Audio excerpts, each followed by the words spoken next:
actually, right now, there's a lot of collision work that I'm going to make some money at.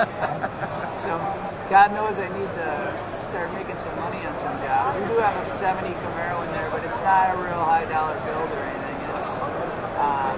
It's one I'll get paid for what I do, and a lot of bolt on. We will do a little bit on the engine bay and maybe swell the fenders out so we can get a bigger tire under besides tubbing it.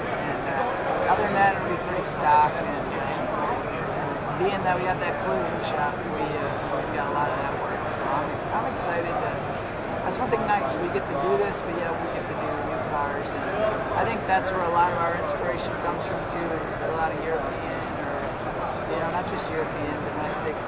Any car, being in the collision industry, we're always looking at latches or switches or colors or interior.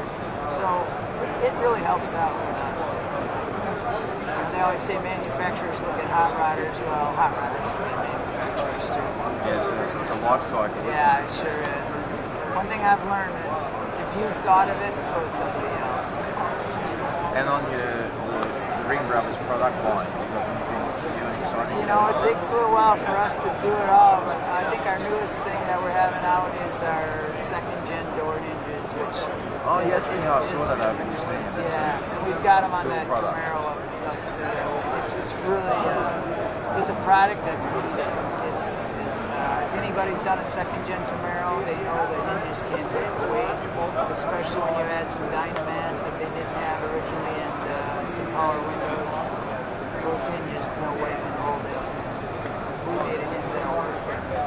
It took us 4 years to develop it, mostly because of trying to hold the door open on an incline. And we got that all figured out. So it's a nice compact. We're excited about that. Anything else?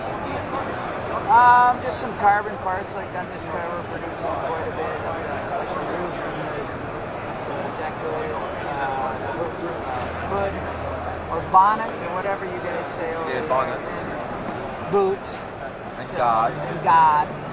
So, but I'd love to come to your country sometime and see, because I've seen a lot of craftsmen over there. We definitely look at what you guys do. There's some craftsmen. Well, that's what this association's all about, is trying to springboard. They've got some really, really good craftsmen out there. We want to give them the opportunity to hook up with yourselves and learn from yourselves and learn from vice versa. I mean, to think that we're the only ones that are built hot rod, I've seen some really cool stuff built in Australia and New Zealand. Someday I'll get there. You'll get there, we'll make it happen. And if you had any single word of advice to offer builders? If I had one word of advice to a builder, it's don't worry about what other people think or what you do. I mean, I get some young builders that come to me and say, what do you think? And I said, I had it again yesterday, and I said, first of all, don't let me influence what comes out of you. I mean, it'd be a boring world if everybody liked what I did, or just do what comes out of you, and if you're true to that, you'll be successful.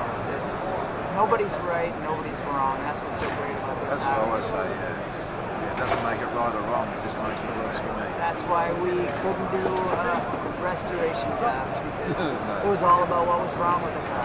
And I got tired of being told what was wrong, whether it was too shiny, the wrong light bulb, the wrong glass. It'd be pretty boring if we all had to look at Boss 302s and they were all 100-point cars. I really wouldn't need to get to the 10th one. The first one was a 100-point car.